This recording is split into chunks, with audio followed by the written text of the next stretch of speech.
Hey everybody, it's Party Elite, and today we're taking our first look at Total War Warhammer 3 and some juicy new things we've learned following up from the video I released earlier today that you can find linked in the description and pinned comment down below.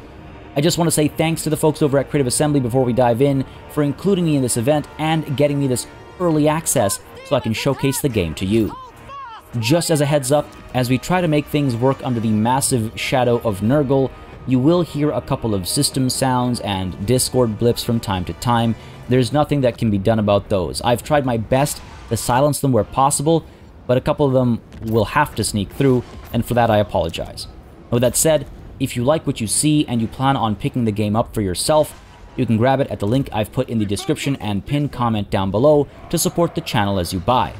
Now, without further ado, let's begin our conversation about the two newly revealed battle modes, including my thoughts where applicable. Survival mode. This is the battle mode you're seeing a lot of today and over the coming days. Like the battle at the Fallen Gates for Warhammer 2, everybody is talking about this battle for Warhammer 3 as the developers are keen to show off something fresh. If this is any indication of modification to siege battles, we're in for a treat, but for now all we know is that these battles are separate from siege and field battles, and they exist for each of the 4 Chaos Gods as you enter the realm of Chaos and try to take them out. Whether you're playing as the 4 Gods factions or others, you'll have to eventually attack the Gods' fortresses. If you're playing as a God, you'll have to attack other Gods' fortresses. If you're playing as, the mortal races, let's call them, you'll have to attack the Gods' fortresses. So you'll always have the opportunity to experience one of these battles, if not many of them. These are all connected to the overall narrative of the game as well, and these battles are considered the high points of the narrative, which sounds to me like the Vortex campaigns battles from the second game, all culminating up to some great final showdown. Each god will, as you can expect, get their own unique treatment as far as setting is concerned. Where Khorne is blood and skulls and gore, Nurgle, and I'm guessing here, might be, mushrooms and other growths and decay. Tzeentch might have more sorceress elements, and Slaanesh, well, let your imaginations run wild with that one, I guess. The battle against Khorne lasted about 40 minutes at the longest, but about 30 at the shortest, and at either extreme, you have to consider that I was taking cinematic shots and learning the units as well, so I wasn't playing as quickly as one might. Though, you also have to consider that the demo was set to be super easy. Not only with the morale debuffs for the enemy and buffs for player units, but the Khornate units also supposedly had reduced hit point pools. The devs suggested these battles should last around 40 or so minutes though, so that's a lot of time tackling one epic showdown. When a battle begins, you'll have the troops you brought into it from the sound of things, and you can imagine that to work like any quest battle from the prior games or like those grand finale battles where you arrive at the marker with a certain army, and those are the units you start the battle with. The map itself is massive, and at least in the case of Khorne, it's divided into 3 sections. Each section will have a control point that needs to be captured and held against waves of enemies to unlock the next section, and again, in the case of Khorne, holding these control points had status effects such as reducing armor for the faction that doesn't hold the control point, reducing melee attack under specific conditions for the faction that doesn't hold the control point, and, finally, reducing leadership under specific conditions for the faction that doesn't hold the control point. These debuffs swing both ways, and I imagine other gods will have buffs and debuffs that fit their lore. Magic-related stuff for Tzeentch, speed and melee attack or defense buffs for Slaanesh, and regeneration, armor, poison damage, things like that for Nurgle. Now, holding these control points also gave access to a portal that allowed you to ferry in reinforcements, with higher and higher level reinforcements being made available in the points that are further along. It seems that these reinforcements are determined solely by which faction you're playing. I'd like to see it tied to what structures you've built, or perhaps reinforcing armies that you've brought to the region as well. Arbitrarily selecting units from your roster, just randomly, feels a little strange. Where are these guys coming from? Why do you have access to them if they don't exist in the real world? Where are they getting their equipment from? Where's the player agency? This is definitely something I'd like to see be more directly tied with user input.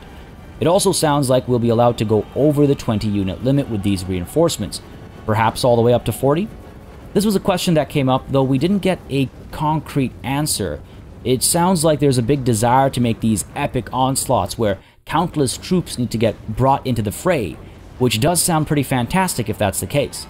Apart from these portals, though, you'll also gain access to construction zones of 2 types at each of these control points: walls and towers. There are different types of each, with the walls ranging from blockers to platforms for archers to traps to AoE buffs, and towers ranging from regular arrows to armor sundering to speed debuffing with or without magic. Producing these walls and towers costs supplies, and those supplies can be gained by holding the control points and by performing well in battle. Those same supplies, however, are also used to pull in the aforementioned reinforcements and to upgrade unit weapons, armor, and shields, or to provide units with health regen and ammo replenishment, as well as cooldown reduction and winds of magic. Supplies are the key ingredient to all of the new mechanics here, as without them, you'll find yourself unable to get much needed assistance in its various forms. Now, I found these supplies to be a little too readily available, which took quite a bit of the tension away from the battle. In theory, the idea is great, a hurried defense being built to try and hold a position as the battle rages on, desperately pulling together whatever materials you can get your hands on to dig traps or build barriers and walls, but with a steady flow of supplies, there was little strategy really. Barriers were great because they made the enemy blob up, unable to navigate alternative paths, and then the magic tower that you're somehow able to build in Khorne's realm despite his opinions on magic, those towers will just pummel the clumps of the enemy. I can see harder difficulties needing you to pull out all the stops, get traps to slow down the enemy, use the buffs to keep your soldiers fighting, but in a worst case scenario, health and leadership regen, if not entirely fresh units themselves, were almost always available. Now, what's really cool about this mode, as I said a little bit earlier, is just the sheer scale of it. It does a great job of making you feel like you are diving deep into this Chaos God's domain, with enemy reinforcements coming from all sides and a seemingly endless flow of them as well. It feels like you're pushing through this endless horde, leaving troops behind to act as the rear guard, and your core force delves ever deeper. I'd absolutely love it if reinforcements took a slightly more organized approach. As it stands now, you'll get individual groups of warhounds or furies coming in and just making a beeline for your present location, but can you imagine if the reinforcements form up at the first point while you're at the third, and then they come up to the second, and then eventually close in on you, robbing you of all of the buffs and debuffs you unlocked, presenting a formidable challenge with reinforcements joining them and again forming up and presenting this bold, terrifying line, one that you actually need to send part of your army over to take care of. That would be terrifying, and I'd love to see something like that come in. Right now, though, it's just kind of like, oh yeah, a couple of warhounds, a couple of furies, they'll fly over. I don't think higher level units ever spawned in at the earlier points once you've moved on to the later points, and I never once felt like they were taking an organized approach. They were more just like hordes of animals trying to attack me. I think overall, I maybe lost control of a zone once in my time playing, and that was largely because I didn't really care to hold it. It had no real adverse effects, and I went on to win the battle anyway.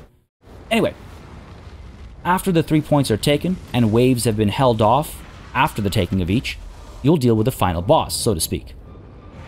Khorne's gatekeepers were an exalted bloodthirster hero and a blood reaper, and once they were defeated, we fade to black, and we get a nice little cutscene. So what comes next? Time will tell. When the battle is done, any XP gained will stay, but equipment that was improved using supplies will all be lost. And though we have no information on how it feels to defend one of these battles, or if you even can, we do know that these battles can be played in co-op, and as custom battles too. In custom battles, this is a mode that could really use modifiers to add to the replayability. Things like debuffs to yourself or buffs to your enemies, and all that acting as multipliers to a score, and then, create like a fun leaderboard where folks can compete using different setups and army point costs to see who's the best at ousting which god and as who. As it stands on its own, I can't imagine playing too many custom battles of this mode personally. Fact of the matter is, as epic as this battle was, and it truly was, the fourth time I was playing it, I'd already seen it all and I was done. Now, it being easy did the mode a disservice, and I really kind of hope in future, if it's not too difficult, Creative Assembly is able to give us an alternative mode. I understand easy mode needs to exist for people who are covering the game and are maybe not so familiar with it, and that's perfectly fair. But for myself, and I'm sure for others out there as well, the battle was just too easy, and that prevents us from seeing everything at its full scale and scope. If the game isn't challenging, it is inherently less fun, at least for myself, who derives, enjoyment from a challenge. And so that definitely affected my opinion, so do take it all with a grain of salt when I mention how easy it is, or how, I was kind of done with it after my fourth time playing it. The fact of the matter is, though, just think about this for yourself. How many times do you want to fight this same 40-minute battle to complete the campaign? How many times will you play as a different faction and go up against Khorne and deal with the same 40 minutes, the same kind of, movements, the same kind of reinforcements, the same everything? How many times will you want to do that? How many of you prefer the narrative-driven battles you have to fight in the Vortex campaign? And I mean the base game, not the DLC for Game 2, but the core game narrative battles, those first factions. That seems to be what we're getting here, and realistically, it ends up a bit of a slog. God forbid you lose the battle right at the end, too. I know I say I want longer battles, but I don't mean 40 minutes when I say that. Now, that aside, it is a fun mode overall, and it's a way to switch up the invasion into the Chaos Realms. Like I said earlier, it really captures that feel of being behind enemy lines, deep in dangerous and untamed territory, with the enemy pouring in from all sides, though again, there is room for improvement in various factors, and I'd like to see these improvements to make this mode truly work, let alone shine. To reiterate, don't trickle in enemy reinforcements. Have them form up and threaten the capture points. Do you think Khorne would send in Warhounds and Furies to fight when his literal home is under assault? I would send in more, as a human. Do you think the demons allowed to protect this realm would be of such poor military caliber that they march single file into enemy gun ranges? Do you think any of the gods would allow that? To that end, make the capture points more important to defend. Perhaps the battle can't be won unless you hold all three. This thins you out over the massive battlefield, forcing you to stay mobile and nimble. Make supplies more scarce. Improve pathfinding so the AI doesn't try to go through a wall when a bunch of weak archers are the only thing blocking a much more open path elsewhere. And tie it more into the player's campaign situation. Player agency is very important. Can you imagine coming to a tournament, like a tabletop tournament, and having your army, and then the store says, hey, by the way, I know you've got your units there, but here are some better units you could have instead. I mean, I'm sure some folks would absolutely be like, yeah, sure, I'll take those. They're better units, they'll help me win. But for some, it's like, well, no, I nurtured these units. I grew these units. I painted them. I'm using metaphorical terms here, but I painted these units. These are I built them literally there. And so I want to use them. I want that opportunity with these invasions as well. I want to not just have the core army be mine and my creation, but I want all the supporting, reinforcing units that are coming through being my creation as well. I trained these units. I prepared them for this invasion. I ranked them up. I upgraded their equipment. I, built the buildings to get... You see what I'm getting at? It just feels like that player agency is being taken away, which is a very strange thing to do at the, sort of crux of the campaign, at the crux of the narrative. So I would really like to see that get changed, tweaked, adjusted in some way, shape, or form. Surely I should be the one having to make the proper preparations, is all I'm saying. Otherwise, the importance of the campaign map as it pertains to this, again, very integral narrative moment is woefully reduced. Now, some of these seem like quick fixes, others seem like a bit more effort, but as it stands now, once the novelty wears off, it's just another battle, only with more choke points. Arguably, the plan might be that by the time we're bored of these, the first DLC will drop, but that's neither here nor there. I will also say, again, take my opinion with a grain of salt. Maybe if the battle was set on a harder difficulty, I'd feel a bit more engaged, and it'd feel a bit more interesting as a result. I'm willing to say that's very possibly the case. Anyway, I rambled on there for a bit longer than I expected. With all my thoughts on that out of the way, let's talk about the other battle mode we learned about at this event. Domination mode. You'll not be seeing any Domination gameplay today, not in this video and not in any other, unless somebody's out there leaking something. In which case, shoot me a link, but I do have some information to share.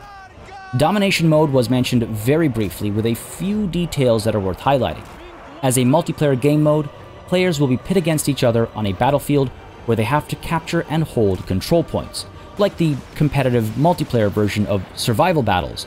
So holding these control points will grant you access to your reinforcement pool from where you can draw reinforcements, presumably using supplies as a currency generated by holding the capture points. It's not been made clear, at least to me, whether construction of defensive structures also plays a role in this mode, but I presume no. I imagine it's just a matter of bringing in reinforcements. Quoting the devs, this mode is about making smart choices, which reinforcements to bring, when and why, how to counter your enemy's choices, hiding your choices, knowing what to keep in your back pocket, etc., etc. This is a really interesting sounding mode, and it makes me think of one of my other favorite strategy series, Wargame, or its newest iteration in the Steel Division series. Multiplayer in those games, or at least one form of it, is all about building decks, with each unit only available so many times, and each unit costing a varying degree of points to bring in mid-battle, as opposed to at the start of the battle, where they also cost points, but you have a lump sum at the beginning versus earning points over the course of a battle to bring these units in as reinforcements. Occupying capture points in those games would net you points per tick, and the more points you held, the more points you would earn per tick, and then you would use those points to, again, bring in those reinforcements from your deck. The deck building becomes a separate strategic layer on top of the decision of what reinforcements to bring during the battle to help with an evolving situation, and I really, really hope to see that level of involvement from Total War 2. It's a very fun set of multiplayer systems that I think could really make Domination mode an intriguing new addition to the series. I absolutely love the idea of reactive strategies, and I absolutely love the idea of prolonged engagements through reinforcements. There are a lot of questions about this mode on my mind, and I cannot wait to see it in action. I also wouldn't mind seeing this in regular campaign battles too, not quite survival mode, but a bit more than field battles too. They're onto something really interesting here, and it's been tried and tested by other games out there, so it can definitely work. I'm curious to see the Creative Assembly creative spin on it and how they make it shine in their own special way. And there you have it, folks. 2 new battle modes revealed, one that we could actually play and interact with and show off, and another they were somewhat tight-lipped about, but that shows promise for the multiplayer scene. And they're doing something new, finally. Between that and the Army Painter, which I expect to have revealed over the course of the next months, let's be real, we gotta get an Army Painter at this point, right? This is just speculation, but it has to be, right? So that'll come, I imagine, and I imagine we're also gonna get a Shogun 2-style Avatar Conquest of the Realm of Chaos, right? Again, it's all speculation, but come on, right? Now's the time to pull the trigger on these, right? Between those 2 potential things and this new mode, multiplayer should be very interesting for Total War Warhammer 3. I'm obviously, again, speculating at the end there, but hey, at least we know we're getting a brand new mode for sure, and it means that the folks over at Creative Assembly are giving multiplayer some love. Something that comes up very often, something that's questioned very often in the various threads across the various websites across the world about the balance between attention paid to single player versus multiplayer. The creation of a new mode is a promising thing to see, that multiplayer is getting some love. Either way, we'll soon find out what else Creative Assembly has up their sleeves. If you enjoyed this video, let me know by hitting that like button, and if you're looking for more Total War coverage, don't hesitate to subscribe to this channel. There's lots more to come, and in fact there are more Warhammer 3 videos already out on the channel from this event, and you can check the playlist link in the description and pinned comment down below, right next to the link where you can buy the game to support the channel as you do. As always, a massive thanks goes out to all of the channel members and patrons who've been supporting the channel on a monthly basis. Y'all keep us alive and running smoothly. And of course, a big ol' thanks goes out to each and every one of you for watching. Until next time, cheers.